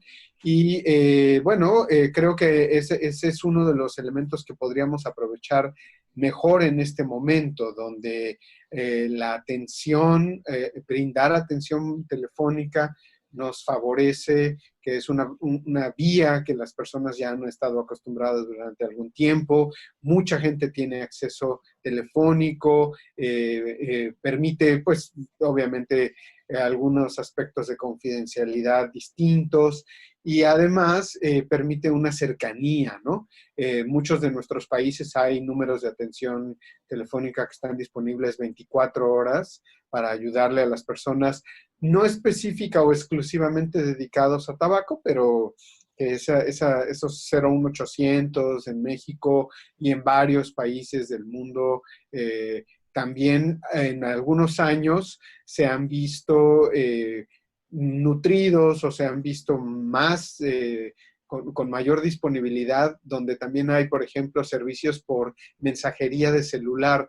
No hablo del WhatsApp, sino de los mensajes que típicamente les llaman mensajitos o SMS, ¿no? Mensajes de mensajería instantánea por teléfono, que en muchos países también están disponibles las atenciones por esa vía, para que las personas si no tienen acceso a internet o no tienen acceso vía telefónica, pues pueden recibir toda una intervención, ideas, motivación, estrategias para lidiar con el estrés, etcétera. Y en estas épocas es particularmente útil toda esta información. Ahí creo que es muy importante resaltar que este tipo de estrategias ya han sido evaluadas durante muchos años. Hay evidencia muy clara que ayudan y funcionan, particularmente en población adulta. En los adolescentes no ha sido tanto así, pero sí hay mucha evidencia y muchas posibilidades de utilizar otras vías que en este momento si no está disponible la atención cara a cara, pues se puede ayudar y brindar siempre información y apoyo. Muchas gracias, José Luis. Voy a leer un par de comentarios del chat y le damos la palabra a los colegas que tienen la mano levantada. Vamos a ir cerrando poco a poco esta sesión. No se preocupen, sus comentarios siempre los recopilamos y los vamos a publicar y a contestar en el foro de ISUP, porque seguramente se van a quedar muchos. Ya tenemos muchos comentarios en la fila, entonces vamos a tratar de darle respuesta a algunos. Margarita González nos pregunta qué estrategias podrían recomendarme si se cuenta con un usuario quien al aplicar reducción gradual al estar con sus amigos ponía todas las cajas de cigarros en la mesa para que todos pudieran tomar cigarros, lo que provocaba, perdón, lo que provocaba que aparentemente de forma automática tomara cigarros y fumara. Se aprecia dificultad para tomar decisión determinante de abandonar el consumo definitivo de tabaco. Es decir, Margarita nos está planteando una situación precisamente que es muy común, que tiene que ver con la presión social, con la disponibilidad del consumo y el consumo de tabaco en estas situaciones sociales donde todos los amigos fuman, donde todos los amigos se comparten, se regalan cigarros, los tienen disponibles en una situación social. ¿Cómo se abordaría, Diana, o si tú abordaste alguna situación parecida con tu usuario?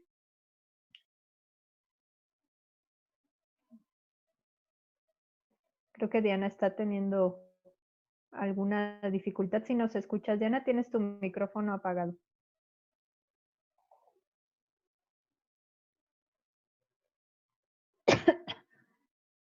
Bueno, sí, gracias, Diana.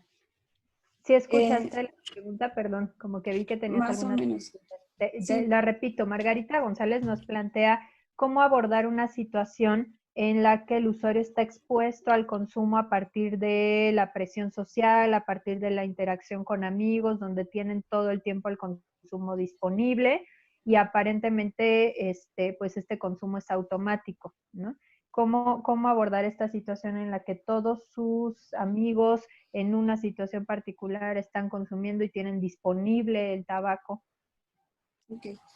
Pues normalmente lo esencial de estas intervenciones son los planes de acción, ¿no? Como mencionaba, anticiparte a las situaciones que podrían pasar o las situaciones en donde normalmente se consume. Lo que normalmente hacemos nosotros cuando una persona decide dejar de consumir cualquier tipo de sustancia y él identifica que hay una situación de riesgo en donde es muy, muy, muy probable que consuma, por ejemplo, esta situación que narran, a veces lo que los usuarios hacen o se proponen es evitar de inicio ese tipo de situaciones, es decir, no asistir a esa clase de reuniones o juntarse por un momento con esos amigos en lo que durante sesión vemos habilidades para que logren afrontar específicamente esas situaciones. En el caso específico de reuniones en donde el usuario narra que no puede controlarse al aceptar, por ejemplo, la invitación de alguna bebida o de algún cigarro, pues lo que se hace es que mientras él esté evitando esas situaciones, en sesión trabaja el cómo rechazarse al consumo de tabaco o generar planes de acción específicos para esas situaciones, para que más adelante ya logre asistir a esas reuniones, pero ya vaya preparado para rehusarse al consumo. Gracias, Diana. Ahí yo agregaría algo muy importante en la implementación dentro de cada sesión, que son los ensayos.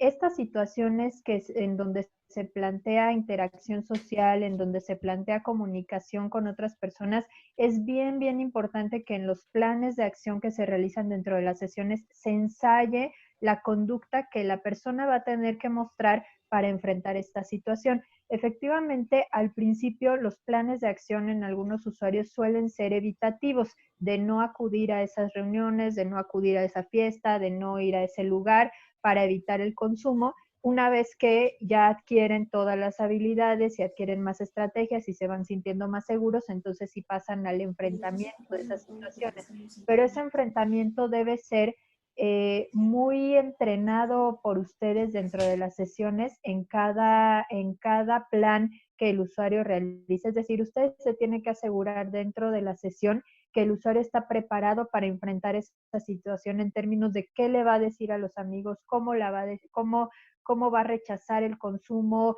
qué alternativas va a proponer él de actividades en esa situación. El usuario tiene que llegar muy, muy preparado a esa situación.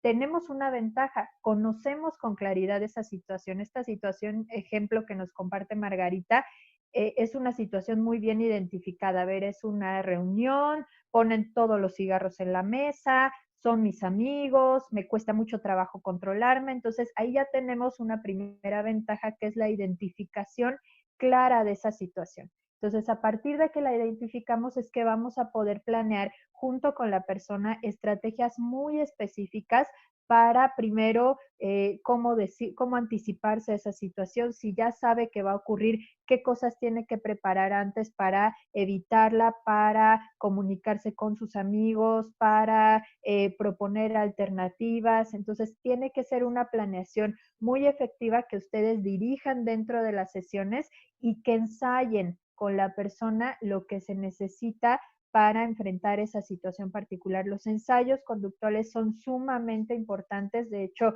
hemos encontrado a partir de la observación directa en ejecución de terapeutas, les podemos compartir ese artículo con mucho gusto también en el equipo de trabajo, precisamente que los ensayos conductuales son uno de los procedimientos que mejor predice el egreso exitoso del usuario y la abstinencia del usuario, es decir, que la persona tenga las habilidades y que ustedes se cercioren en la sesión de que la persona sabe hacer lo que va a tener que hacer en su situación de riesgo, es fundamental. Es uno de los procedimientos que son predictores del éxito de la intervención. Vamos a darle la palabra a Edgar y a Rafael y vamos a ir cerrando esta sesión. Yo sé que hay muchos comentarios, se los agradecemos de verdad, todas sus aportaciones, las tomamos en cuenta y las consideramos, por supuesto. Y vamos a escuchar entonces a nuestro colega Edgar, por favor.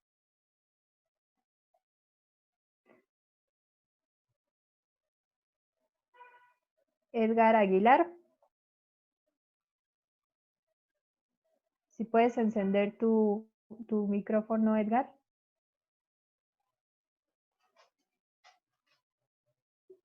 Bueno, vamos a intentarlo con Rafael Aldana, por favor, y ahorita regresamos con Edgar. Rafael, adelante. Ok, muchas gracias, Violeta. Sí, te escuchamos, Bueno, Rafael. y escuchando todo esto que es bastante interesante como parte de mi experiencia, bueno, es normal identificar que algunas comorbilidades psiquiátricas están muy relacionadas al consumo de tabaco. Yo empezaría por ahí, por identificar estas situaciones, estabilizarlas y de alguna manera ofrecer, como bien mencionaban, los tratamientos ambulatorios dentro de los programas básicos para el tratamiento de tabaquismo, como el motivacional para fumadores, complementado con algunas sesiones, si es posible, de satisfactores cotidianos para el manejo de emociones y establecer las metas de manera muy detallada con ellos, ¿verdad? Porque a veces nos basamos simplemente en establecer la meta de reducir el consumo, pero no especificamos en qué momentos vamos a reducir la meta, en qué momentos vamos a aplicar los planes de acción y en qué momentos vamos a medir los resultados. Muchas veces se nos van esos puntos y ahí hay muchísima información, muchísima. Obviamente es información que vamos a utilizar para las próximas o futuras intervenciones. Yo no descarto la posibilidad de hacer, de hacer un internamiento, cuando obviamente los niveles de dependencia son críticos, donde el usuario ya tiene una apariencia física deteriorada, donde el usuario ya tiene una conciencia de enfermedad ya apta para poder generar un cambio a medio protegido, donde ya están en una decisión de hacer un internamiento para atender la atención del consumo de tabaco, que también es una realidad que vienen saliendo de o están en abstinencia del consumo de otras drogas, ¿no? Como es muy común el consumo de cocaína y que usan el tabaco como una medida de placebo o de una medida de contención o control de la ansiedad y la depresión. Entonces, yo no descarto esa posibilidad, inclusive la mayoría de los usuarios que en algún momento tuvimos o que tenemos internados en este momento, tienen el consumo del tabaco de manera inicial. O sea, se observo que dentro del tratamiento, muchos de ellos no refieren la ansiedad por consumir tabaco. Yo creo que es una situación social donde el medio protegido les permite ir averiguando que existen otras conductas alternativas o cronogramas de acción que les permiten ir desplazando el consumo o la necesidad de consumir, como es las actividades de manualidades, como son actividades de lectura, como son actividades de colorear inclusive, que son bastante básicas y que cualquiera en su casa puede tener. Obviamente cada usuario es diferente, cada usuario es específico, pero ya como para cierre, lo más importante que yo considero es estabilizar lo más que se puede el usuario para determinar un ingreso a un tratamiento residencial. Eso es todo, Violeta. Muchas gracias. Muchas gracias, Rafael, por compartirnos esta experiencia. Ciertamente hay muchos factores que nosotros tenemos que valorar para tomar la decisión de implementar una u otra estrategia. Justamente en ese sentido, Odín Vázquez nos pregunta, Diana, en algunos casos de fumadores, así como sucede con alcohol, se llega a dar un reemplazo de consumo. Es decir, que cuando dejan de consumir alcohol o tabaco, lo sustituyen con otras sustancias. ¿Se verificó esto con tu paciente?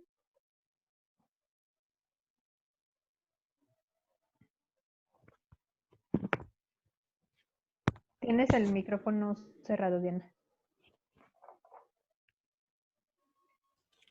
Ya. ¿Sí me escuchas? Sí, te escuchamos.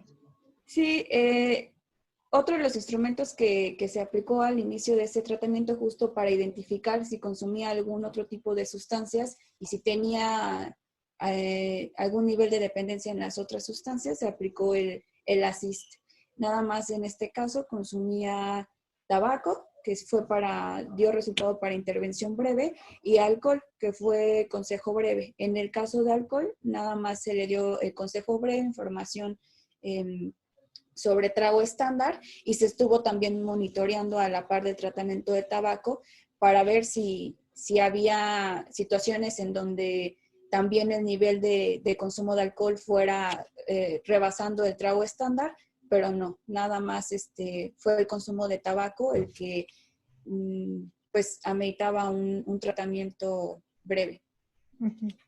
Muchas gracias, Diana. Andrés Rodríguez nos comenta, habría también que tener en cuenta que en la abstinencia, la ansiedad, inquietud, insomnio, aumento de la tos son síntomas frecuentes y de ahí la necesidad de intervención psiquiátrica. No olvidemos que en el UTC nos indicaron la importancia del trabajo en equipo. Muchas gracias, Andrés, además también por incorporar lo aprendido en el curso de Currículum Universal de Tratamiento. Es cierto que hemos sido muy enfáticos e insistido en el trabajo interdisciplinario y en la colaboración entre los distintos profesionales de la salud.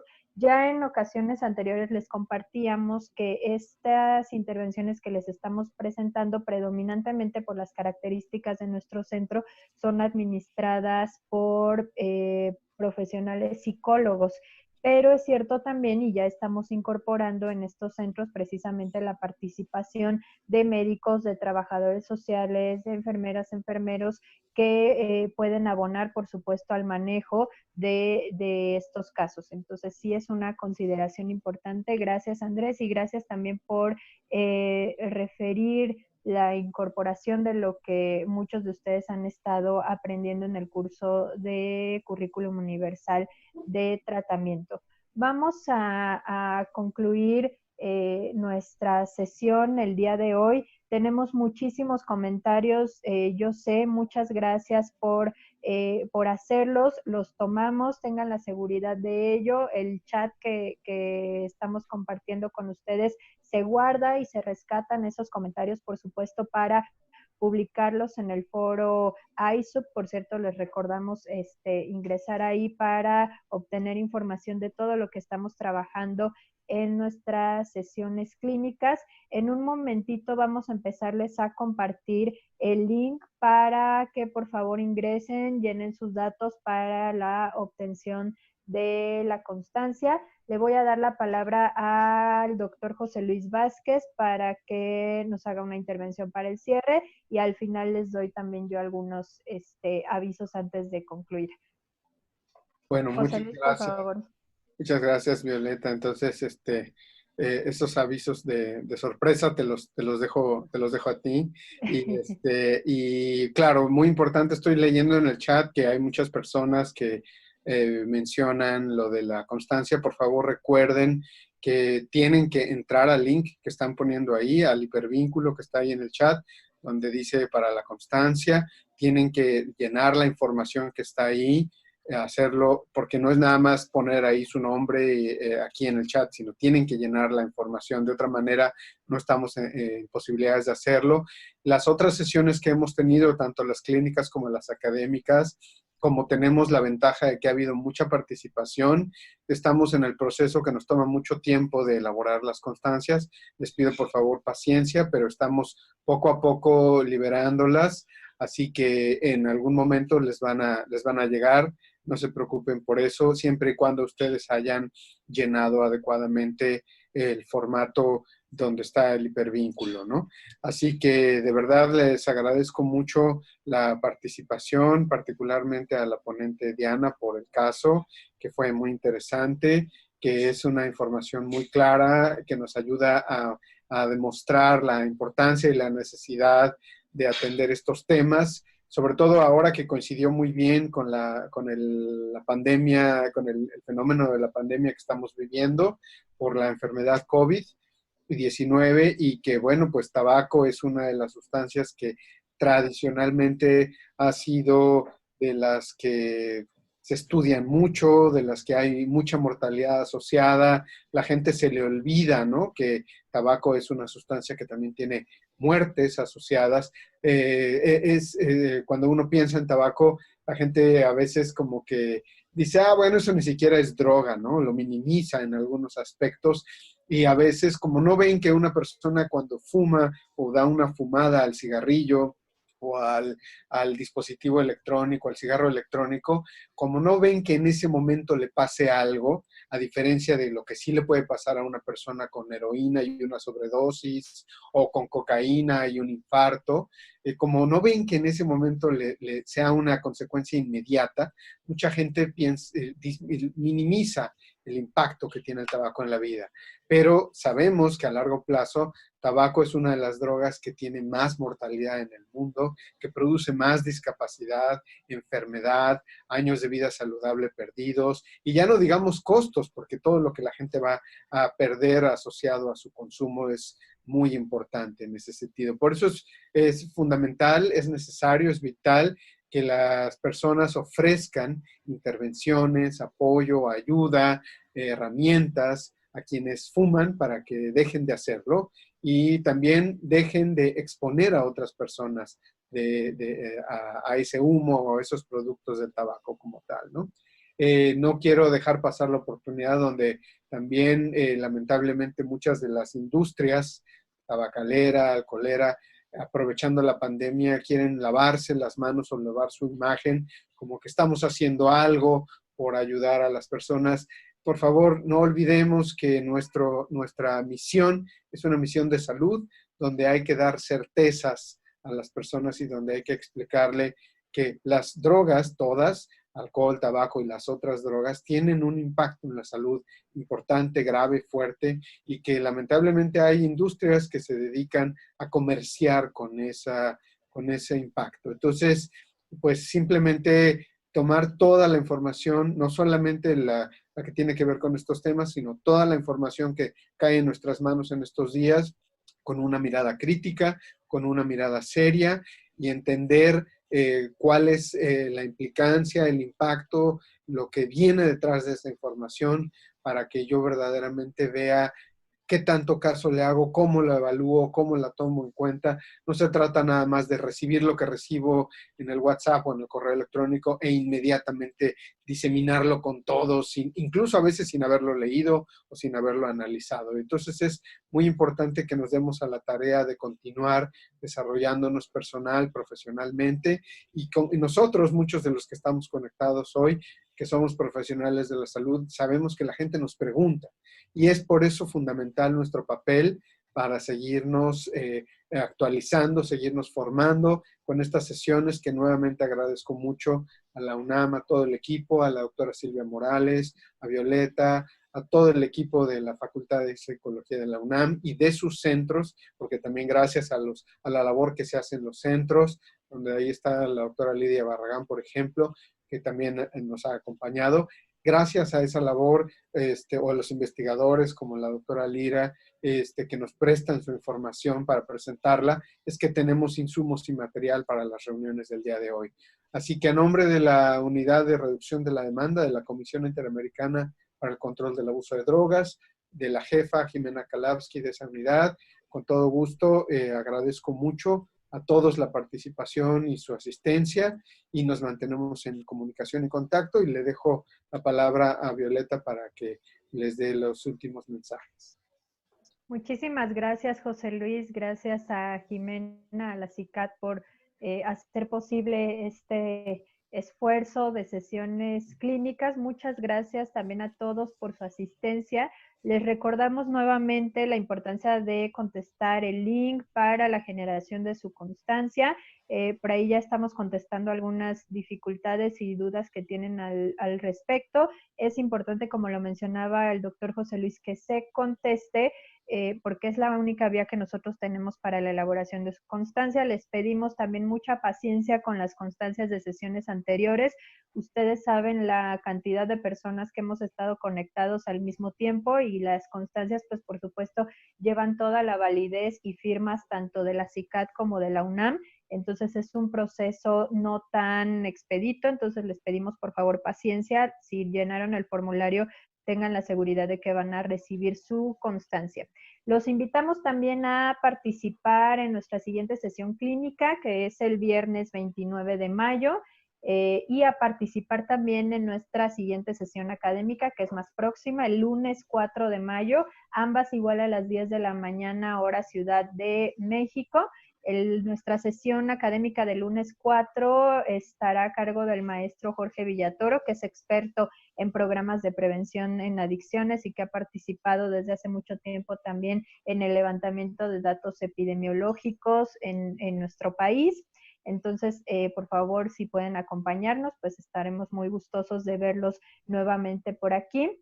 Les tenemos también otro aviso importante que nos tiene muy entusiasmados y muy contentos. A partir de la segunda mitad del año, a partir de junio, vamos a estar incorporando en nuestras sesiones clínicas la participación de colegas de otros países y de otras instituciones. Como ustedes saben, esta primera mitad pues estuvo concentrada y dedicada a exponer la implementación de intervenciones breves que hacemos en los centros de la Facultad de Psicología de la UNAM.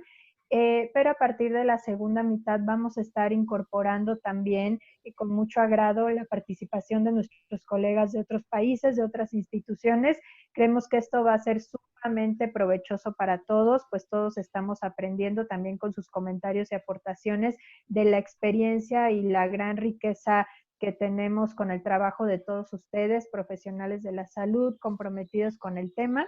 Entonces vamos a tener la colaboración de otros países en nuestras siguientes sesiones clínicas. Los invitamos a mantenerse atentos a las invitaciones y a la difusión que se hará a través del foro ISUP. Por favor, estén muy pendientes también ahí de nuestra información. Nuevamente, no olviden, por favor, contestar el link para la obtención de su constancia. Con esto damos por finalizada nuestra sesión clínica del día de hoy. Les reiteramos nuevamente nuestro agradecimiento y nuestro deseo de que todos ustedes se encuentren muy bien, de que sus familias se encuentren muy bien. Por favor, cuídense mucho. Vamos a seguir las recomendaciones de nuestras instituciones, de nuestros países, para estar lo mejor posible y poder regresar muy sanos a nuestras actividades en cuanto esto sea posible. Muchísimas gracias a todos por su tiempo, por sus comentarios, por su colaboración. Que tengan muy buen día. Un abrazo a todos. Hasta luego.